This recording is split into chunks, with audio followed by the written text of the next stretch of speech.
ಕಾಂಗ್ರೆಸ್ನವರು ಏನೋ ಅಮಿತ್ ಶಾ ಏನೋ ತಪ್ಪು ಹೇಳಿಕೆ ಕೊಟ್ಟಾರೆ, ಸುಳ್ಳು ಒಂದು ಪ್ರಚಾರ ಮಾಡಿ ಇವತ್ತು ಅಂಬೇಡ್ಕರ್ ಫೋಟೋ ಹಿಡಿಲಿಕ್ಕೆ ನೈತಿಕ ಹಕ್ಕನೇ ಇಲ್ಲ.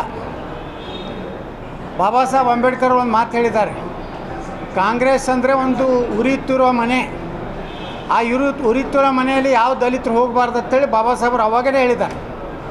ಕಾಂಗ್ರೆಸ್ಸಿನ ಬಗ್ಗೆ ಅವರ ನೀತಿಗಳ ಬಗ್ಗೆ ಅವಾಗಲೇ ಬಾಬಾ ಸಾಹೇಬ್ ಅಂಬೇಡ್ಕರ್ ಅವರು ಸಹಮತ ಇರಲಿಲ್ಲ.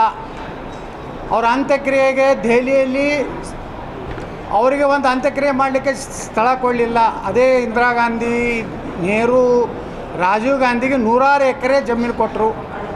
ಅದು ಅಂಬೇಡ್ಕರ್ ಅಂತ ಒಬ್ಬ ಪುಣ್ಯಾತ್ಮ ಸಂವಿಧಾನ ಬರೆದಂಥ ನಾಯಕರಿಗೆ ದೆಹಲಿಯಲ್ಲಿ ಅಂತ್ಯಕ್ರಿಯೆಗೆ ಜಾಗ ಕೊಡೋದು ಅಷ್ಟೇ ಅಲ್ಲ, ಏರ್ ಇಂಡಿಯಾದಿಂದ ದಿಲ್ಲಿದಿಂದ ಮುಂಬೈಗೆ ತರಲಿಕ್ಕೆ ವಿಮಾನದ ಹಣವನ್ನು ಕೊಡಲಿಲ್ಲ.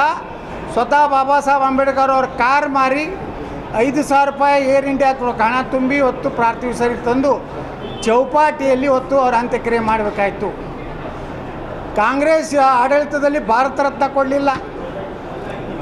ಕಾಂಗ್ರೆಸ್ ನಿಜವಾಗಿ ಮಲ್ಲಿಕಾರ್ಜುನ ಖರ್ಗೆ ಅವರಿಗೆ ಬಾಬಾ ಸಾಹೇಬ್ ಅಂಬೇಡ್ಕರ್ ಅವರ ಅನ್ಯಾಯ ಆಗಿದ್ದರೆ ಅವರು ಕಾಂಗ್ರೆಸ್ನಲ್ಲೇ ಇರಬಾರ್ದು. ಇವರೆಲ್ಲ ನಕಲಿ ಹೋರಾಟಗಾರರು, ನಕಲಿ ಅಂಬೇಡ್ಕರ್ ಅವರ ವಿರೋಧಿಗಳು. ಅದಕ್ಕೆ ಬಾಬಾ ಸಾಹೇಬ್ ಅಂಬೇಡ್ಕರ್ ಬಗ್ಗೆ ಮಾತನಾಡುವಂಥ ನೈತಿಕ ಹಕ್ಕು ಕಾಂಗ್ರೆಸ್ಗಿಲ್ಲ. ಇವತ್ತು ಏನಾದರೂ ಬಾಬಾ ಸಾಹೇಬ್ ಅಂಬೇಡ್ಕರ್ ಅವರ ಪಂಚತೀರ್ಥಗಳನ್ನು ಮಾಡಿದವರು ನರೇಂದ್ರ ಮೋದಿಯವರು. ಅದು ದಿಲ್ಲಿ ಮನೆ ಹೋಗಿ ನೋಡಿ ಬರಲಿ ಖರ್ಗೆ ಅವರು, ಎಲ್ಲಿ ಬಾಬಾ ಸಾಹೇಬ್ ಅಂಬೇಡ್ಕರ್ ಅವರ ಅಂತಿಮ ಉಸಿರನ್ನು ಎಳೆದಂಥ ಮನೆ.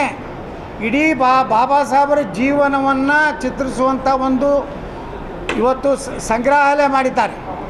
ಇಂಗ್ಲೆಂಡಲ್ಲಿ ಕಲಿತಂಥ ರೂಮನ್ನು ಇವತ್ತು ಒಂದು ಸ್ಮಾರಕ ಕಟ್ಟಡ ಮಾಡಿದ್ದಾರೆ. ಅವರ ಅಂತ್ಯಕ್ರಿಯೆ ಆಗುವಂಥ ಸ್ನಾನವನ್ನು ಇವತ್ತು ಸ್ಮಾರಕ ಭವನ ಯಾರಾದರೂ ಮಾಡಿದರೆ ಅದು ಬಾಬಾ ಸಾಹೇಬ್ ಅಂಬೇಡ್ಕರ್ ಅವ್ರದ್ದು, ಸನ್ಮಾನ್ಯ ನರೇಂದ್ರ ಮೋದಿಯವರು. ನಾವು ಬಿ ಜೆ ಪಿಯವರು ಅಂಬೇಡ್ಕರ್ ಅನುಯಾಯಿಗಳು, ನಾವು ನಕಲಿ ಅನುಯಾಯಿಗಳಲ್ಲ. ಅವರ ಸಂವಿಧಾನಕ್ಕೆ ಗೌರವ ಕೊಡುವಂಥ ಕೆಲಸ ಮಾಡಿದ್ದೀವಿ. ನಾವು ಅಟಲ್ ಬಿಹಾರಿ ವಾಜಪೇಯಿ ಸರ್ಕಾರದಲ್ಲಿ ನಾನು ಮಂತ್ರಿ ಇದ್ದೆ. ಒಂದೂ ಸಹ ಅಂಬೇಡ್ಕರ್ ಅವರ ಸಂವಿಧಾನಕ್ಕೆ ಅಪಮಾನ ಆಗುವಂಥ ಕೆಲಸ ಮಾಡಿಲ್ಲ. ನರೇಂದ್ರ ಮೋದಿಯವರು 11 ವರ್ಷ ಆಯಿತು ಪ್ರಧಾನಮಂತ್ರಿಯಾಗಿ, ಒಂದೂ ಸಹ ಅಂಬೇಡ್ಕರ್ ಅವರ ಸಂವಿಧಾನವನ್ನು ಕಣ್ಣಿಗೆ ಹಚ್ಚಿಕೊಂಡು ಯಾವ ರೀತಿ ಭಗವದ್ಗೀತೆಯನ್ನು ನಾವು ಕಣ್ಣಿಗೆ ಹಚ್ಕೊಂಡು ಓದ್ತೀವೋ ಅದೇ ಮಾದರಿಯಲ್ಲಿ ನಮ್ಮ ಪ್ರಧಾನಮಂತ್ರಿಗಳು ಇವತ್ತು ಸಂವಿಧಾನಕ್ಕೆ ಗೌರವ ಕೊಟ್ಟಿದ್ದೀವಿ. ನಾವು ಯಾರು ಇವರು ಕೇವಲ ಡೊಂಗಿ ಕಾಂಗ್ರೆಸ್ಸಿಗರಿಗೆ ನೈತಿಕತೆ ಇಲ್ಲ. ಅಂಬೇಡ್ಕರ್ ವಿಚಾರಗಳನ್ನೆಲ್ಲ ಮುಚ್ಚಿಟ್ಟಿದ್ರು. ಇದೇ ಪಂಡಿತ್ ಜವಾಹರ್ಲಾಲ್ ನೆಹರು ದಲಿತರಿಗೆ ಮೀಸಲಾತಿ ಕೊಡೋದಕ್ಕೆ ವಿರೋಧ ಇದ್ದರು.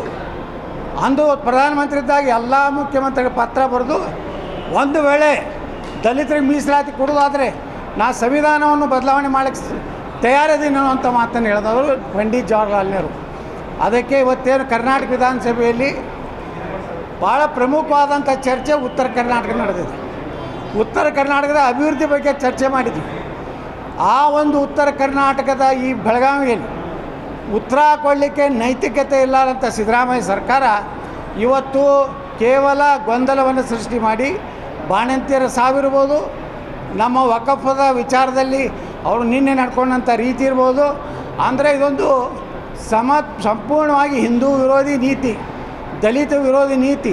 ವಾಲ್ಮೀಕಿ ಹಗರಣವನ್ನು ಮುಚ್ಚಾಕುವಂಥದ್ದು, ದಲಿತರ ಏನವ್ರಿಗೆ SCP TSP 24,000 ಕೋಟಿ ರೂಪಾಯಿ ಡೈವರ್ಟ್ ಮಾಡಿದ್ದು ಎಲ್ಲ ಬಣ್ಣ ಬಯಲಾಗ್ತದೆ ಅಂತೇಳಿ ಈ ರೀತಿ ಬಾಬಾ ಸಾಹೇಬ್ರ ಒಂದು ಫೋಟೋ ಇಟ್ಕೊಂಡು ಸದನವನ್ನು ಇವತ್ತು ತಪ್ಪು ಹಾದಿಗೆ ಎಳೀತಾ ಇದ್ದಾರೆ. ಇದನ್ನು ನಾವು ತೀವ್ರವಾಗಿ ಖಂಡಿಸುತ್ತೇವೆ. ಅಮಿತ್ ಶಾ ಅವರ ಹೇಳಿಕೆಯನ್ನು ಖಂಡ ತುಂಡವಾಗಿ ಬರೆದ್ರೆ ನಾವೇನು ಮಾಡೋಣ? ಅವ್ರು ಹೇಳಿದ್ದೇ ಬೇರೆ, ಇವರು ಅದನ್ನು ಅರ್ಥವನ್ನು ಈ ಖರ್ಗೆ ಅವ್ರಿಗೆ ಹತಾಶೆ ಆಗಿಬಿಟ್ಟಾರೆ. ಖರ್ಗೆ ಅವ್ರಿಗೆ ಏನಾಗಿಬಿಟ್ಟಿದೆ, 10-12 ವರ್ಷದಿಂದ ಅಧಿಕಾರದಿಂದ ದೂರ ಉಳಿದಾರೆ. ಇನ್ನೊಂದು 5 ವರ್ಷ ಅಧಿಕಾರದಿಂದ ಹೋದರೆ ಕಾಂಗ್ರೆಸ್ ಸಂಪೂರ್ಣ ನಾಶ ಆಗ್ತಿತ್ತು ಭಯದಿಂದ. ಈ ರೀತಿ ಅಮಿತ್ ಶಾ ಅವ್ರು ಹಂಗೆ ಹೇಳಿಕ್ಕೆ ಸಾಧ್ಯನೇ ಇಲ್ಲ. ಅಮಿತ್ ಶಾ ಒಬ್ಬ ಪ್ರಬುದ್ಧ ರಾಜಕಾರಣಿ, ಅವರೇನು ಸಣ್ಣ ವ್ಯಕ್ತಿ ಅಲ್ಲ. ನಾವು ಯಾವುದೇ ಪರಿಸ್ಥಿತಿ